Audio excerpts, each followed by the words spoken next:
Opinions stated by various contributors to the Money and Business Show and related programs are not to be considered as endorsed by Radio Shalom, its employees. Visitors to this program are urged to use their own discernment to draw their own conclusions. Please read your prospectus and consult with your own investment advisor.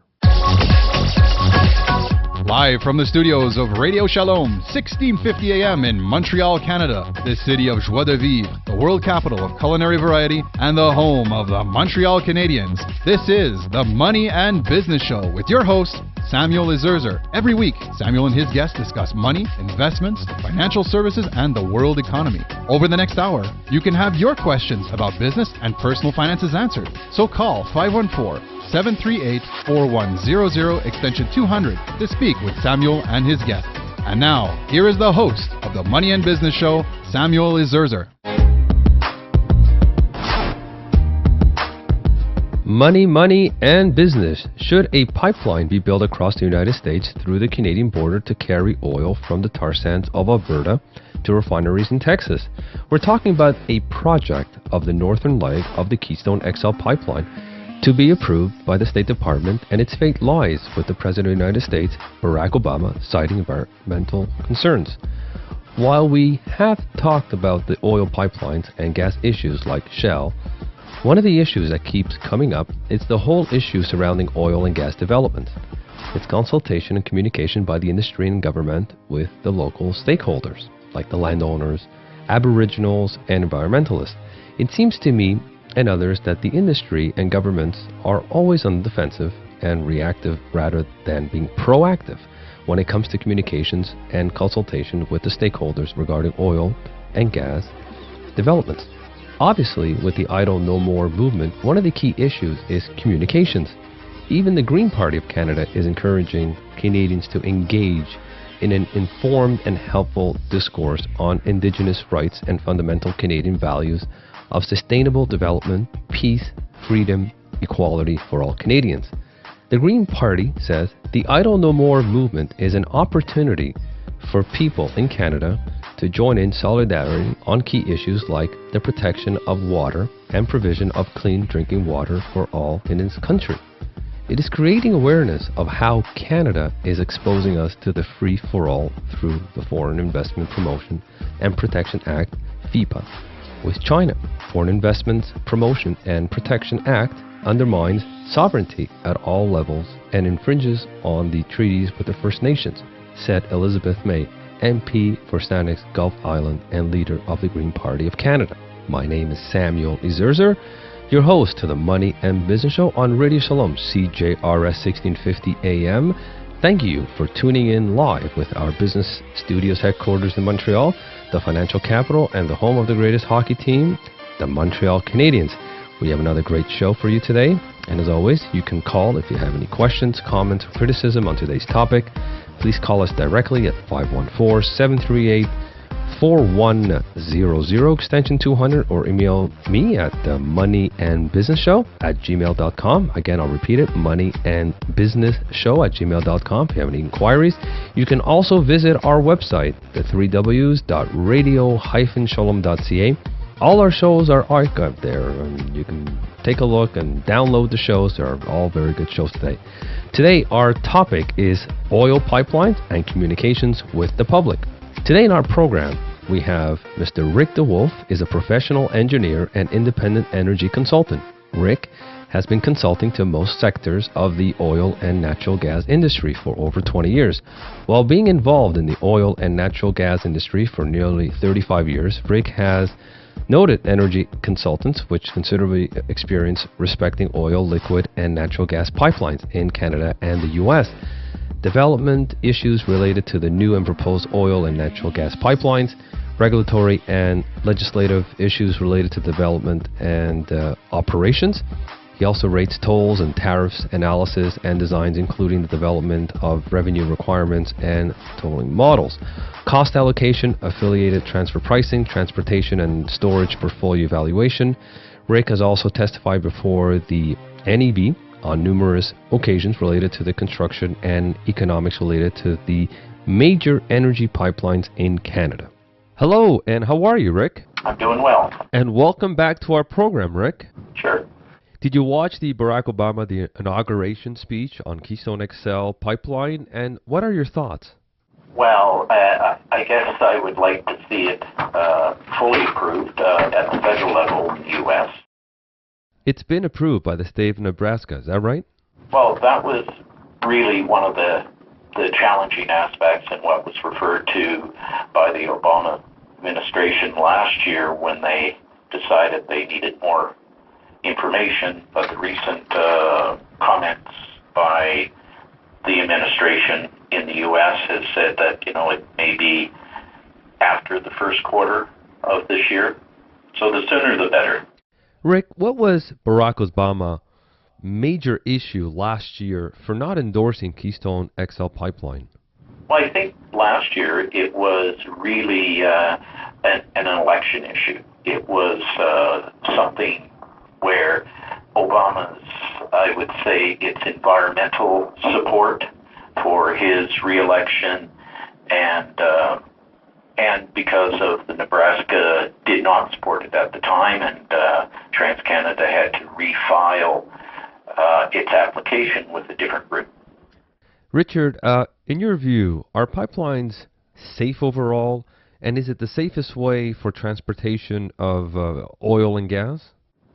Well, I believe it's the safest way to send oil or transport it, because the only other alternative at this stage is rail, which runs about 3 to 4 times more expensive, but has seen a significant increase in transportation over the last year, 2012, compared to the prior years, say 2009 to 2011. We've seen the Irving refinery in the East Coast get rail shipments from North Dakota. However, when you look at a potential rail, accident, it will, which is far greater than the oil accidents that may occur on the pipeline side. So the parties that do support rail say basically that it's that the quantity that may leak is far less, and the amount of product to reduce the viscosity of the heavy oil is reduced. So that's why they're supporting rail. But again, it comes at a significant cost. And this leads to my next question. What would you say is one of the most important issues affecting the development of new petroleum infrastructure like the new pipeline? Well, some of the things that we've and challenges that we've observed over the last number of years, and this is not just oil pipelines, it's natural gas pipelines, has been really communication issues.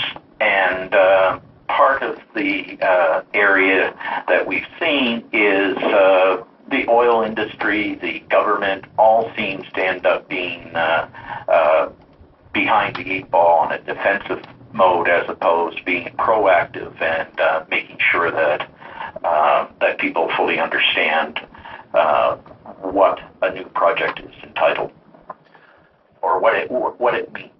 Richard, could you elaborate of each of these areas, for example, the effectiveness of communications between various parties, the federal government, communication regarding major petroleum companies? Yeah, one of the aspects that first of all, what I really think is needed is early and effective communication between the various parties, and that means between government and the federal government and provincial at times, or territorial, and First Nations, and the petroleum industry and First Nations and other landowners, affected parties. If it's done prior to the regulatory process, which tends to be pretty litigious, and I think there will be the whole aspect of open communication will be much better set. I think the other aspect is when you look at specifically with the federal government, it has its obligation to consult with First Nations regarding new infrastructure, and it needs to be undertaken to ensure the communications with First Nations regulations are met by the federal government.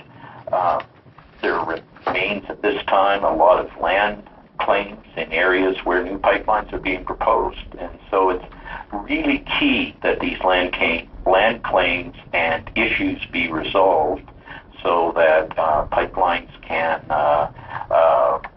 go through the regulatory process without this overhang of land claims.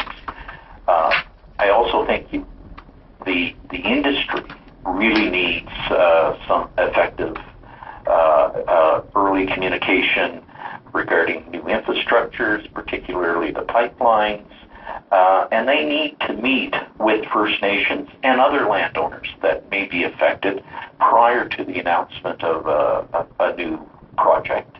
I think it's obvious that no one appreciates hearing the news of a new project that will affect their property from the news, just a news release without some prior knowledge of the project. One of the things, and I've talked to some other consultants that I've worked with, and they're really stepping up this with some new projects that are underway that really haven't been fully announced, but they're talking to the affected parties, explaining the issues, sitting down with some First Nations, sitting down with other landowners, the various government agencies, the various government departments, to really talk about the project, the risks, the rewards, mitigation issues, dealing with any risks. And I think that's much more a proactive approach as opposed to what's happened in the past number of years, which, while they may have sat down, it may not have been early enough. Rick, it seems it's a question of trust between, let's say, the First Nation and the petroleum industry, the First Nation between the federal government. Is that right? It's a question of trust, but it's also, and I wouldn't just highlight TransCanada or some of the others. What I think it is that we have to have really effective communication done early. And what I mean by kind of effective communication is explaining a project in detail so that everyone can understand it. There are some real challenges in that way. One of the examples I always use with people is that when I was testifying, one lawyer explained to me he wanted to take my evidence, say I can give this to my mother who knew nothing about the energy industry, and she could go, yeah, I understand the point of view, and I understand the challenges, the mitigation issues that are being put together, but also the rewards that might come through this. So a lot of this has to be explained, not engineer to engineer, but engineer and finance people to the general public. Richard, just stay on the line for a couple of minutes. We got to pay our bills. Again, my name is Samuel Izerzer. I'm with Rick DeWolf as a professional engineer and independent energy consultant out of Alberta. Again, my name is Samuel Izerzer for the Money and Business Show on Radio Shalom, CJRS 1650 AM Montreal. We'll be right back in 2 minutes. We're back, live in studio with Samuel Izerzer in the business headquarters of Radio Shalom 1650 AM in Montreal with the Money and Business Show. You have questions about your personal finances? You need advice in making sound financial decisions? Samuel and his guests are ready to take your call at 514-738-4100, extension 200. And now, back to the Money and Business Show. We're back with Mr. Rick DeWolf, who is a professional engineer and independent energy consultant. Today's topic is the oil pipeline and communications with the public. It's a great subject because how many times have we seen out there, they're ready to put down a pipeline, and you have all the aboriginals, you got all the environmentalists out there. Why is that? Why is there a disconnect? And today we're just going to go right to the U.S. Department of State spokesperson, Victoria Nuland, and leads the daily press briefing. We're going to talk about the Keystone pipeline. Go ahead. All right, everybody. Happy Tuesday. Hope everybody enjoyed the long inaugural Martin Luther King weekend. I have nothing at the top. Let's go to what's on your mind. Can you start with... Yeah, let's go with Keystone, if you don't mind, just to get it out of the way. As you know, Nebraska has effectively, given a nod to the proposed route. Do you guys have now a judgment on it? Well, we did receive a letter from the governor of Nebraska approving the route through the state of Nebraska. We will obviously take that letter and the Nebraska environmental report into consideration as we continue our federal review process. I think we said last year that we expected that this process was going to take us through the first quarter of 2013. So just to reiterate that we don't anticipate being able to conclude our own review before the end of the first quarter of this year. Do you expect to have a decision by the end of the first quarter? Beyond saying that we don't expect to be ready before the end of the first quarter, I think we need to let our folks continue to do the work that they're doing. Obviously, Nebraska's just finished. As I said, we have to take that work and crunch it into our own work. Okay, so you're not ruling out that it could slide into the second quarter? Again, let's just stick with where I am right now, that we certainly don't see it before the end of the first quarter. Okay. And does this change the timeline in any way? Does this make it more complicated to make a decision? Well, we were waiting for Nebraska to make its decision. I mean, our processes move in parallel. We've been doing our own work, but had Nebraska changed the route or done something else, that certainly would have been complicating. I think we obviously want to take the Nebraska environmental study. We want to compare it with the work that we've done. So, but I think we are still where we said we were, which was that we don't anticipate concluding before the end of the first quarter. Rick, that was the U.S. Department of State spokesperson Victoria Nuland, leads the daily press briefing at the U.S. State Department in Washington, D.C. That was January 22nd of this year. Yeah. She spoke about the proposed route. They got a letter approving the route. This is from the state of Nebraska. But take us through, what is the federal review? What do they have to review? What's the procedure? Yeah. Okay, what happens in the U.S. is that because this is an international pipeline, it has to receive presidential approval. So they have the various departments within the U.S. Have to examine the rates, tolls, that they were fair, and I believe FERC has already done that, the Federal Energy Review Commission or Regulatory Commission, and they've said as far as the tolling procedures, as far as contract aspects, they're fine. So what the next aspect was to really look at the environmental side. And again, last year Nebraska was opposed because it ran through a very large aquifer area that they depend upon water. And if there was a potential for a leak, that it would be right in the heart of that aquifer area, even though there could be mitigating circumstances or mitigation issues to manage a leak. They felt that it was just far too sensitive. And the Obama administration highlighted that when they said they needed more analysis. Now, what has happened in the past year is TransCanada has changed its routing through Nebraska, such that it's a much more northern route through Nebraska, so that while it still covers a bit of the aquifer, it's in a far less sensitive area. So they've given their approval, and obviously now it's in the federal government's position.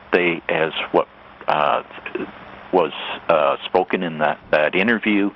They have their parallel analysis going on, but I'm sure there was lots of communication between the state of Nebraska and the federal side, and making sure that they weren't going off in different directions, or that they were gathering similar information and data was being exchanged. So what happens next is that if the State Department basically says, yes, we approve this pipeline, and it gets presidential approval, everything goes ahead. And they can start the right-of-way construction, which includes thousands of jobs, if not tens of thousands, over the several years to construct it. And then after that, it's up and running, and it will be servicing to the Cushing area of the U.S., and that's a key bottleneck at this point. Although TransCanada, with its Keystone, I believe it's the fourth segment of it, basically is under construction and had approval for that to basically increase the capacity from Cushing down to the Houston area for those refineries that the Keystone XL and other pipelines want to serve. So there would be less offshore oil coming into the U.S., so a more secure supplier as opposed to coming from the Middle East. The Enbridge, as I mentioned, another Canadian pipeline, basically purchased, along with another group, a pipeline called Seaway. They've taken that pipeline and reversed it, and likely will want to expand it from Cushing back to Houston. Because prior to all of this, oil was shipped, imported at Houston, and then shipped up to Cushing to a lot of refineries up there. Those refineries are full because of the Keystone, the original pipeline, plus increases in U.S. production coming in from a variety of new areas and existing areas. So it created a bottleneck. That's part of the rationale. Sorry to cut you off a little bit there, but would oil prices come down because of the Keystone XL pipeline? Would it decrease? I mean, obviously it will decrease oil imports, right?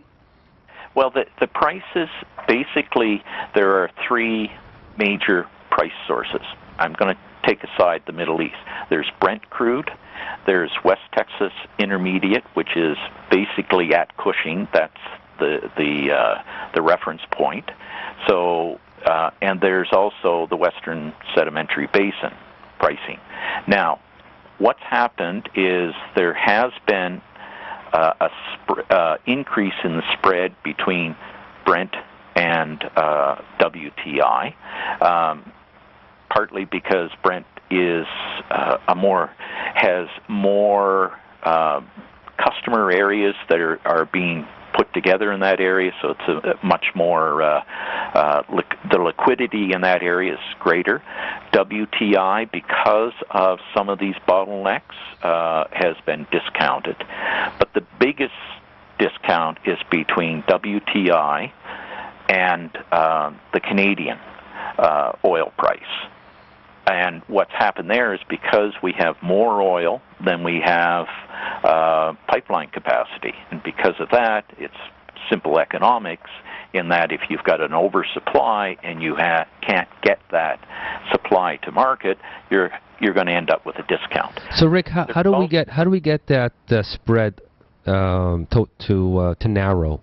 Basically, opening up the pipelines. There's also another part of that spread, and that's because WTI is West Texas Intermediate crude, and we have heavy crude. So there is a discount because of the heavier crude from the oil sands, but the main challenge right now is getting oil outside of Alberta, getting the transportation. So what we really have is Keystone XL as one. Enbridge, That's TransCanada. TransCanada is also looking at the possibility of taking out and converting some of its natural gas pipeline mainline to oil, and then expanding to the East Coast, which would be in competition to the existing Enbridge line, which goes from Hardisty in Western Canada to Sarnia. I think we've talked about earlier in other discussions about Line 9 reversal. That's owned by Enbridge. And then possibly changing the Portland pipeline, reversing it, so it could then, which goes to Portland, Maine, and at this time, oil is delivered at Portland and shipped up to the Montreal refineries.